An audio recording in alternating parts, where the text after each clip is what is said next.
For this question, Red Bandit wanted to know whether a DreamWorks animated film from a number of years ago can be included among one of the more popular genres today. Do you think Rise of the Guardians should count as a superhero movie? That's certainly something that could be debated. When the film was being marketed, a lot of people even referred to it as the holiday version of the Avengers. I think you can argue that there is some influence from comic book superheroes with how the likes of Jack Frost and the Tooth Fairy are depicted in the film. Peter Ramsey, who directed Rise of the Guardians, is even one of the directors on Spider-Man Into the Spider-Verse. Now, most superhero movies are considered part of the science fiction genre, as that's what leads to most of their powers. Rise of the Guardians, meanwhile, is more fantasy-based. That's not to say you cannot have superheroes who are closer to fantasy than science fiction. Look at Doctor Strange and Captain Marvel. DC Comics, Captain Marvel, I mean, the one Zachary Levi's playing.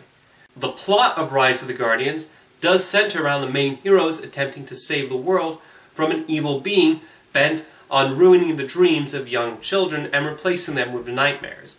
This leads to a lot of big action scenes against the villain Pitch. Similar to ensemble superhero movies like the Avengers and Justice League, the movie has the heroes showcasing their various powers, though mostly with an emphasis on Jack Frost and his ice powers. They even show his origins and how he ended up becoming Jack Frost. The film is really about his dilemma with deciding to be a Lone Ranger or a member of the Guardians. The movie does have this message about how it's important to team up, especially if the plan is to defeat a common evil, and how their combined powers work better rather than by themselves. Again, similar to how the Avengers and the Justice League have to band together to stop Loki or Darkseid or Thanos or Lex Luthor. It's important to know that the people behind the film do consider Rise of the Guardians to be a superhero movie. The actors certainly promoted it that way, although it makes obvious business sense to call attention to any similarities to the Avengers. Would have been nice if that helped the box office in some way. Guillermo del Toro, the executive producer of the film, even said it's a superhero movie where the superheroes get their powers from belief.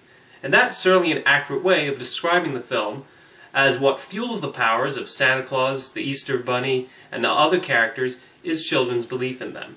I do have an interesting question regarding this idea, and it applies to a number of holiday films.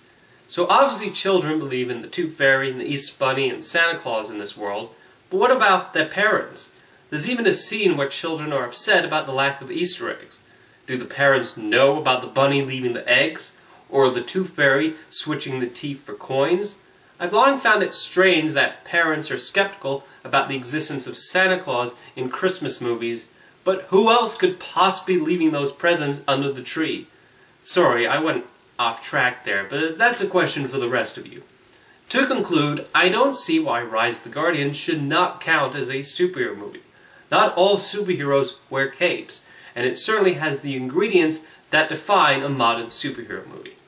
Thank you for your question, Red Bandit.